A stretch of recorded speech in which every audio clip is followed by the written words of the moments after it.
Federación Argentina de Trabajadores de Farmacia, 70 años en defensa de los derechos del trabajador del sector, comprometidos con la formación de nuevos líderes sindicales. Obra social del personal de farmacia, el mejor remedio para su salud. Turismo Social de FATFA piensa en el descanso de todos los trabajadores de farmacia, ofreciendo un gran circuito hotelero en todo el país.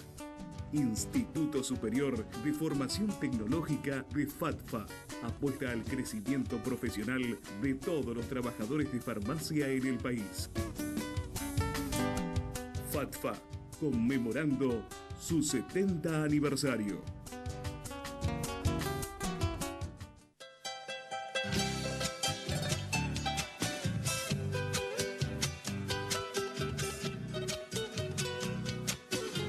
Bueno, ¿qué tal? ¿Cómo están, amigos? Bienvenidos a un nuevo programa de Proyecto Federal. Aquí, como siempre, junto a todos ustedes, en esta emisión que ya es la 561, decíamos con Gustavo la semana pasada, 561 semanas ininterrumpidas, ¿eh? Qué bárbaro, ¿no? Muy buenas noches a todos ustedes. Bueno, siguiendo esta emisión 561, seguimos con la tradición y siempre hablar en el primer bloque todo lo que es la actualidad política y económica. Y en el segundo bloque vamos a desarrollar temas vinculados con la salud.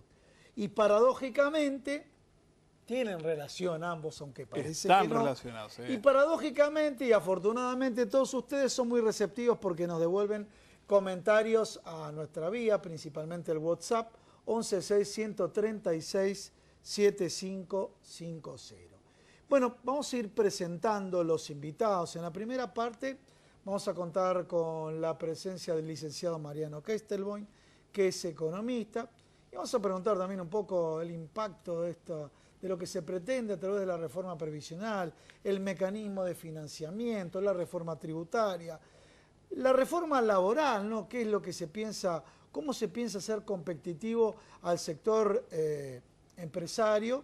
Y si realmente ese es el camino, ¿no? Y también está el titular, Claudio Boda, titular de la Unión de Usuarios y Consumidores. Él es, claro, director de la Unión de Usuarios y Consumidores. Gracias por venir, ¿eh? Bienvenido también.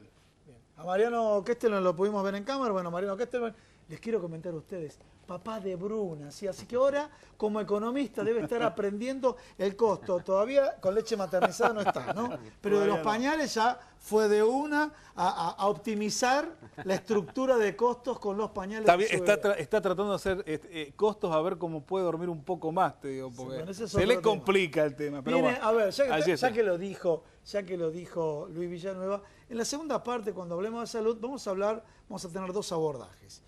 Comenzando por las damas, la doctora Graciela Melito, que es titular de la carrera de Farmacia y Bioquímica de la Universidad de Maimonides, va a hablar de medicamentos de venta libre.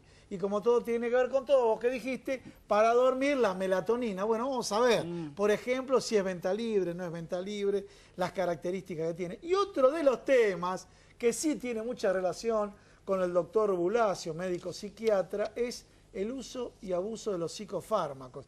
Y ya que hablamos de dormir, hay algunos que abusan pensando que tomando psicofármacos puede dormir. Pero hay una pregunta que se la voy a adelantar desde ahora al doctor Bulacio. Este tema de fin de año, este tema de momento reflexivo, de cierre, de balance, si de algunos, aquellos que tienen una tendencia a tener una conducta más, ¿cómo le podemos decir?, triste o depresiva, que tienden a consumir psicofármacos y los riesgos que trae aparejado. Bueno, así presentamos el programa, ¿no? Sí, vos sabés que voy a hacer un pequeño paréntesis con esto último que vos dijiste, Gustavo, y tenés mucha razón con esto, cuando se acerca la fiesta, se acerca todo aquello que tiene que ver con el cariño, el afecto, la reunión balance, familiar. a ver, los seres que no están más con vos Claro, y demás. influye mucho. Y bueno, eso puede influir, ¿no? Y como mecanismo de escape así. Pero bueno, volvemos a focalizarnos en los temas económicos y comenzamos contigo. Con Mariano. Bueno, contanos un poco, bueno, cómo estás viendo este proceso de las reformas, las tres reformas más consonantes ahora, sí, con más repercusión, que es la tributaria, la previsional y la laboral. Bueno, primero la previsional, que es donde ya parece como está más consolidado, más resuelto.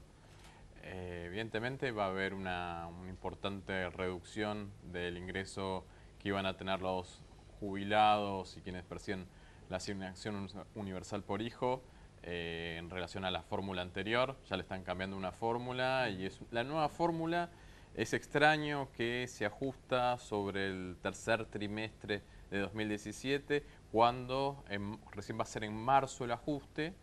Perfectamente la podrían ajustar por el semestre completo y después ir ajustando trimestralmente. Así que ya de movida le van a sacar por lo menos un 5% a las jubilaciones y... Con ese cálculo, tomando un trimestre en vez de tomar el semestre. ¿Por qué no toman el semestre? Si el último ajuste se hace en septiembre, se hizo en septiembre, ¿por qué pasan 6 meses y solamente le ajustan por un trimestre? Me parece que ahí hay 3 meses que no están teniendo en cuenta y es más o menos un 5% que le van a ganar a los jubilados. ¿Qué diferencia? O sea, la letra chica es esa, la letra chica es ocultar 3 meses. Y sí, de movida le ganan 3 meses. Después, además, la fórmula de ajuste vía el incremento del gasto público y el aumento de los salarios de los trabajadores formales también hace que vayan a perder más, seguramente, en relación a esa fórmula alternativa. Pero de movida, ¿por qué es el ajuste trimestral y no semestral, dado que ahora se hace el cambio? ¿Por qué el cambio tiene que ser en contra de los jubilados y no a favor de los ¿Cuál jubilados? hubiese sido la diferencia? A ver, diciembre, por lo que podemos observar, es el planteo de ya generar, digamos, el cambio en cuanto al incremento de las tarifas. ¿Qué hubiese pasado si en vez de el 1 de diciembre hubiese sido, no sé, el 2 de enero de 2018? ¿Qué variabilidad hubiese existido? ¿Por el ingreso a un nuevo semestre o por el cierre, tal vez, de la inflación? No, Yo bueno, creo que hay una urgencia por parte de las empresas energéticas. La urgencia de tener mayores ingresos por parte de todas las empresas energéticas. Hicieron muchísima presión, tuvieron un postergamiento de sus aumentos. En principio los aumentos del primer semestre de 2017 iban a ser más importantes y finalmente decidieron postergarlos a esta última parte del año, después de las elecciones, para evitar el efecto político negativo que podría haber tenido el ajuste de tarifas completo en el primer semestre de 2017. Bien, ¿cómo ves reforma tributaria? ¿Sí? Reforma tributaria ahí sí es muy complejo, hay muchísimas variables que hay que tener en cuenta. Me parece que efectivamente hace falta una reforma en la Argentina. Después hay que ver los detalles de la reforma.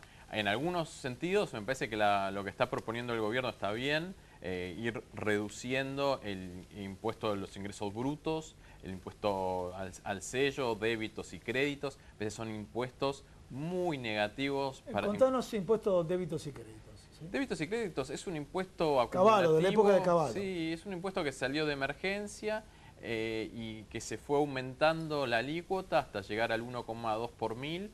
Y es un impuesto muy importante para... Perdón, 1,2%. 12 por mil, sí, 12 por mil. 0,6 para el débito y 0,6 para el crédito. Es un impuesto que tienen que pagar en todas las operaciones que se realizan en la economía en blanco. Entonces, las operaciones que se realizan de forma ilegal no lo pagan, solamente las pagan las que están registradas y atenta también contra la bancarización. Se toma una parte como impuesto a las ganancias, ¿no es cierto? Y ahora se va a poder tomar... Eso me parece bien, me parece muy bien.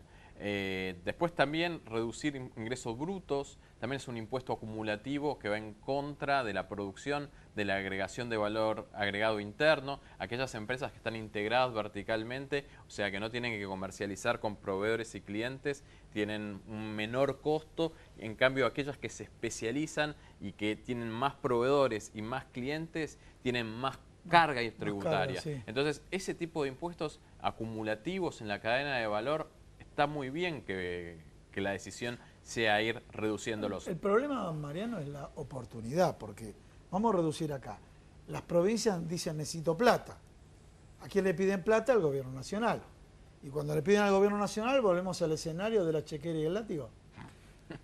Me parece que sí, hay que ver cómo se financia. Y evidentemente todas las decisiones de quita de impuestos no fueron a favor ni de la producción de la pequeña y mediana empresa y tampoco de los trabajadores, sino que se quitaron impuestos a los bienes personales no tiene demasiado sentido. Ahora, en ninguna ¿por economía qué? desarrollada se quitan impuestos a los saludines personales. La pregunta es, ¿no? Que a todos nos pasa, ¿no? Cuando vamos a ver, no sé, hicimos el depósito de un cheque o nos hicieron una transferencia por algún pago por alguna actividad, en nuestro caso brindando algún servicio.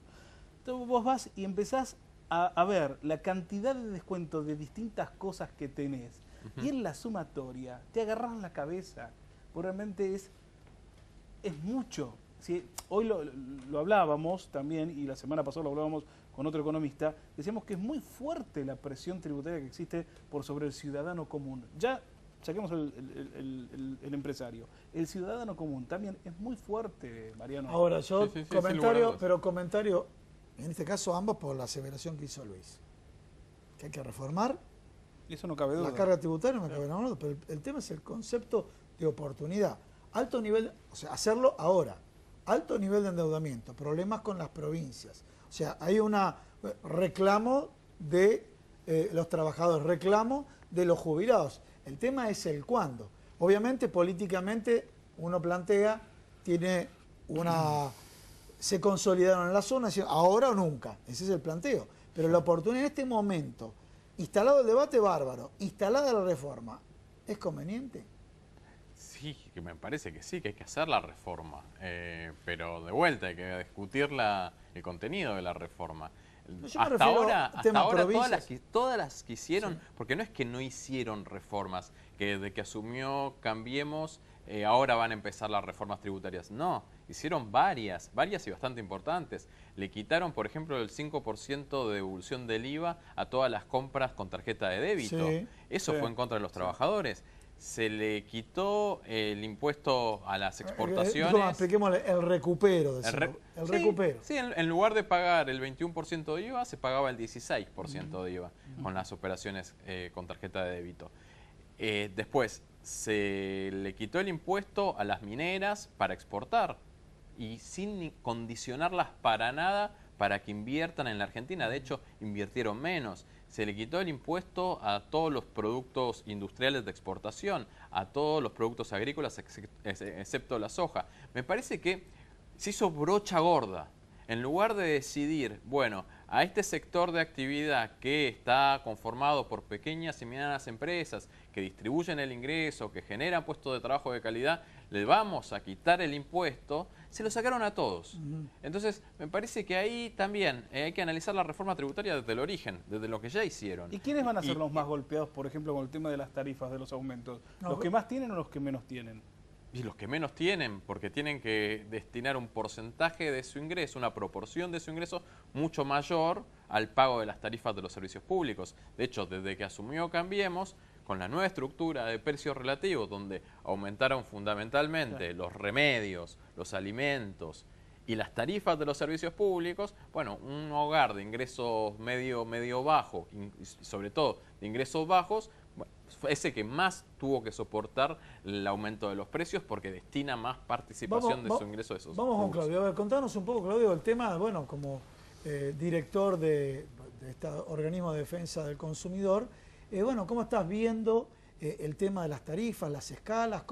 ¿Qué es lo que se viene ahora? Bueno, el tema de las tarifas es realmente un grave problema, es muy problemático. Nosotros tenemos hecho análisis que digamos, el margen de ingresos que abarca el pago de servicios públicos se han multiplicado varias veces, por 8, por 10, y realmente es escandaloso el nivel de aumentos de las tarifas. Nosotros tenemos, sin este último aumento, de a partir de diciembre, hace poquito sacó un informe el Observatorio de Tarifas, que es un observatorio nuevo que desarrolla la UMED, la Universidad Metropolitana, y ahí tenemos gas 600%, luz entre 600 y 1000%, con picos del 1700%.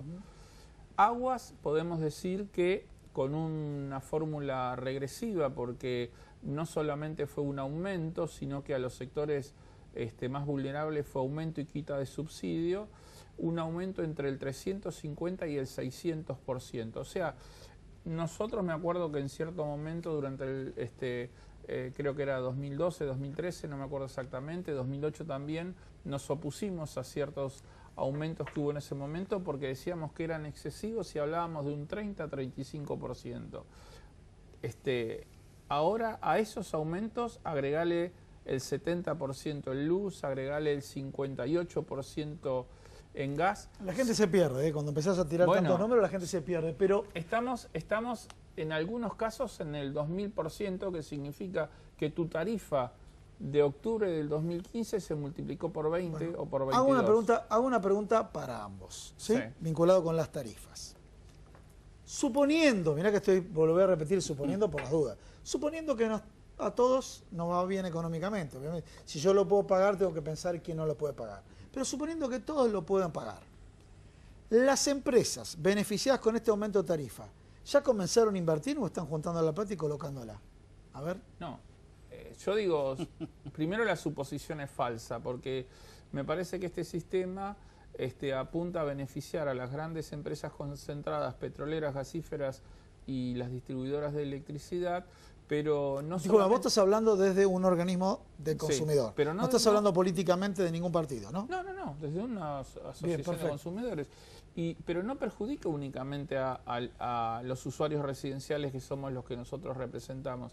Por eso aparecieron las multisectoriales desde hace 1 año y medio, porque el abanico de perjudicados es muy grande. Tenemos las pymes perjudicadas, tenemos los clubes de barrios perjudicados, tenemos las empresas recuperadas perjudicadas, y ahí entre todos ellos, centros culturales, clubes, teatros, centro de jubilados, dentro de todo ese abanico, junto con sindicatos, se han formado las multisectoriales. O sea, hay un daño y hay un crecimiento de lo que nosotros llamamos pobreza energética.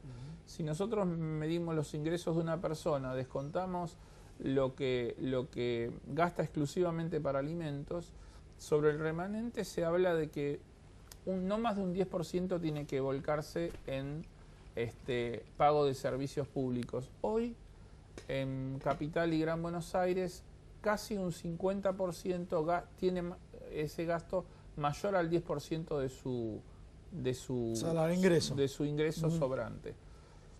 Y esto se nota más y es más dañino en el conurbano, en los sectores vulnerables, que en los sectores medios. ¿Y por qué digo esto?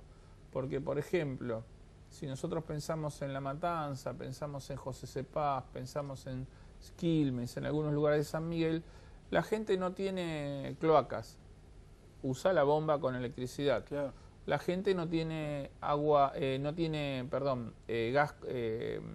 red. Gas de red, se calefacciona con electricidad, acumula todo en la luz y le llegan boletas impagables. La realidad que nosotros vemos en muchos sectores del Gran Buenos Aires es que empiezan a llegar boletas impagables, y me parece que no llegamos al punto. Gustavo, permíteme que para que cierre la... Discúlpame, Luisito, no, por favor. Para que cierre Mariano. Bueno, yo la pregunta que hice, vienen los aumentos. Partí, viste la cláusula, el concepto económico, ceteris paribus, que todas las variables permanecen iguales, que estaría razonablemente bien, pero ¿cobran y están volcando las inversiones o están colocando el dinero? No, la verdad que no lo he seguido el tema, pero en el último verano hubo cortes de energía, a pesar de la caída del consumo, a pesar del tarifazo. Bueno, a eso caída del consumo y un verano más benigno, ¿no? Sí. Igualmente hubo cortes. Hace 15, 20 días atrás hubo temperaturas elevadas en la ciudad de Buenos Aires, por lo menos, y nosotros desde el estudio donde transmitimos, pasando por el barrio donde estamos ubicados, que es un barrio ABC1, etcétera, etcétera, más allá de ese tema, la luz se cortó y la luz no vino durante 48 horas. Entonces vos decís, bueno, si la inversión me van a cobrar, pero van a invertir, buenísimo, bárbaro, pero la inversión no la ves. Y te dicen que este año estamos teniendo menos cortes que el año pasado, y en la realidad eso no lo vemos. Los usuarios, los que vivimos, los que transitamos, los que vemos lo que sucede, no lo vemos, no se ve. Las empresas de distribuidoras de electricidad también tienen un doble estándar de atención de los clientes. A ver, ¿cómo es eso? Y porque hay sectores del Gran Buenos Aires donde los cortes duran 10 o 15 días. Y eso es impensable en Capital Federal. Capital Federal un corte Quiero de más decir, de en cuatro- Capital Federal lo linchan. Totalmente. Inmediatamente Depende. van todas las cámaras a cubrir. Entonces, en provincia en no llegan las 48 cámaras ahí. En 48 horas levantan el corte, o sea, reponen el servicio. Y tenemos barrios, yo podría nombrar Villa Caraza, por ejemplo, Sí. en Lanús. Los cortes, lo normal, duran 10 a 12 días. 12 días de corte. Sí, pero Tremendo. totalmente normal. ¿Dónde, bueno, contanos un poquito dónde ves que se interrumpe más el servicio, principalmente de luz? Edesur, Sí. creo que es una de las mayor incumplimiento. En los hechos, el primer gran corte fue en el 99 con la explosión de la central transformadora Sopardo, ahí en la zona de 11 y Constitución, 150.000 usuarios, 10 días sin luz, y era el momento que por lo menos los medios decían las tarifas más altas del mundo pagábamos, ¿no? Me parece que la calidad del servicio no es uno de los principios rectores de, nombre de Sur, pero digamos que el problema de distribución eléctrica es en todo el país. No es uno de los principios rectores de la conducta de las empresas distribuidoras de electricidad, y hay grandes problemas por falta de inversiones, sobre todo porque no tenemos problemas en generación, en general no hay problema en generación. El problema es la falta de inversiones en las calles, con transformadores, con línea de media y baja, como para que te llegue la electricidad a tu domicilio. Bien. Volvemos con los temas económicos, si te parece, Mariano.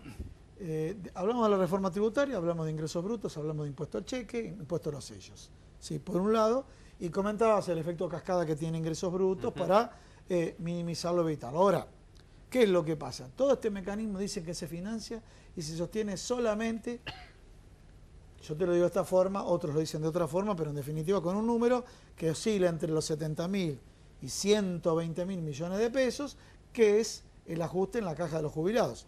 El mecanismo que plantean que cierra sacando de un lado para volcarlo al otro. Sí, es tétrico. Cuando hay una fuga de capitales impresionante, desde que asumió Cambiemos ya se fugaron 28.000 millones de dólares. Perfectamente se podría gravar en mayor medida a la renta financiera. En la reforma tributaria está planteado, pero no hay un planteo tampoco sofisticado. Se dice, a partir de determinado nivel, que serían alrededor de 56.000 pesos de ganancia de intereses por inversiones financieras, se cobraría una alícuota. No está determinado exactamente todavía qué alícuota va a ser, si va a ser del 4, 6, 10, las que son en pesos van a tener una magnitud, en dólares otra, pero hay que poner escalas, hay que diferenciar. No es lo mismo un ahorrista que en base a su esfuerzo y sus ahorros tiene un ahorro de 50.000, 60.000 pesos, 100.000 pesos, 500.000, que millones. Me parece que hay que escalonarlo mucho más y hay que identificar también entre empresas, hay pequeñas y medianas empresas donde hay diferentes tipos de gravámenes que están cargados y que se plantean de la misma forma. Entonces me parece que la reforma tributaria tiene que estar dimensionada por tamaño y por categorías de empresas, por sector de actividad. No es lo mismo una empresa industrial que una empresa, por ejemplo, de servicios, una empresa agrícola. ¿Por qué? Porque, por ejemplo, una agrícola y una industrial tienen que competir internacionalmente, tanto buscando mercados en el exterior como compitiendo con el producto importado a nivel local. Cargarla de impuestos es disminuir su competitividad. Una empresa de telecomunicaciones, un banco, una inmobiliaria, un supermercado, no compiten con otras grandes empresas instaladas localmente, no compiten internacionalmente. Entonces, a esa sí la podés cargar con mayor peso tributario. Total, no depende la competitividad de la economía argentina de la carga o no de impuestos sobre esos sectores. Hay que buscar el equilibrio, ¿no? Hay que buscar un equilibrio por tamaño y por categoría de empresas. No, en Argentina, lo mismo que con la quita de retenciones. Se le quitó las retenciones a todos y a todas. No tiene que ser así. Hay que segmentarlo en función de estas categorías y tamaños. Claudio, para cerrar, a ver, contanos un poco a toda la gente los aumentos que se vienen. Bueno, tenemos una seguidilla de aumentos, Sí, sí, ¿no? sí, Porque están concatenados. exactamente, las naftas, las tarifas, alimentos, son aumentos que golpean muchos en los sectores más humildes, más vulnerables. Después también hemos tenido aumentos del cable, hemos tenido aumentos en las prepagas, que también afectan a los sectores medios. Yo creo que, bueno, y no se han podido cumplir con las metas de inflación que se habían fijado. Realmente, otra vez me parece que los aumentos del año son mayores que los índices salariales, que los aumentos de salarios otra vez vamos perdiendo capacidad adquisitiva. Cuando hablamos de alguien que pierde capacidad adquisitiva, si vemos el consumo desde una visión de los derechos humanos, porque no vemos el consumo ir al shopping, sino el consumo de los productos básicos necesarios, los alimentos, educación, salud, aguas y cloacas. Bien, me parece que otra vez grandes sectores de la población van quedando atrás en el consumo, porque hay un proyecto que no apuesta al consumo interno, no apuesta a fortalecer el mercado interno y fortalecer los ingresos de los amplios sectores de la población, mientras que vemos que se reducen las posibilidades de consumo. Y cuando hablamos de reducir las posibilidades de consumo, estamos hablando de bajar las posibilidades de satisfacer las necesidades básicas de la población, las necesidades que hacen a los derechos básicos. Claudio, Mariano, muchísimas gracias. Muy por gracias a estar en el ustedes. programa, Muy amables. Y bueno, felicidades acá a Mariano Kestelboin. Si lo quieren seguir, el domingo pasado escribió un artículo muy importante en Página 12. Sí. Bueno, vamos a un pequeño corte, no te vayas, quédate acá en Proyecto Federal.